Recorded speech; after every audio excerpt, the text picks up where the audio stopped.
Sa iba pang balita, mahigpit na babantayan at bubusisiin ng Kamara at Department of Budget and Management ang flood control projects na ipapanukala ng DPWH at MMDA para sa 2026 national budget.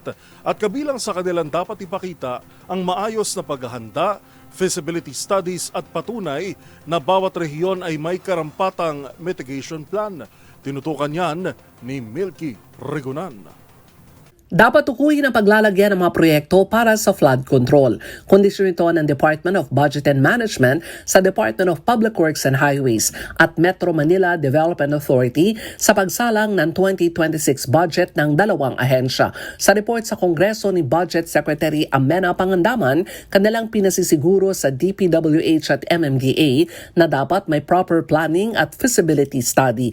Bukod dito, dapat tukuyin ang mga lugar na kanilang paglalagyan ng proyekto. Sa budget presentation, sinabi ni Representative Micaela Swansing, chairperson ng House Committee on Appropriations, kanilang bubusisiin ang mga flood control projects at dapat ang bawat rehiyon ay may ipapakitang overall flood control mitigation plan at patunay na nag-i-exist ang nasabing proyekto. We'll make sure that the flood control projects will be focused mostly on those areas kasi yun na identify as the most flood prone.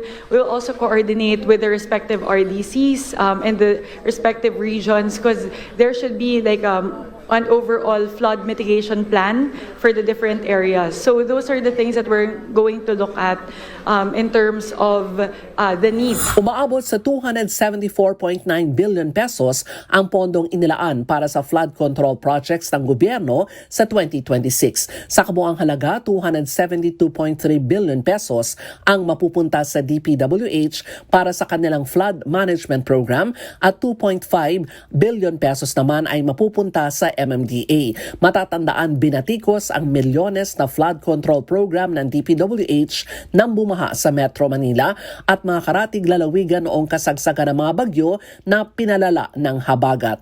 Para sa MBC TV Network News, ako si Milky Regunan, una sa Pilipinas, una sa Pilipino.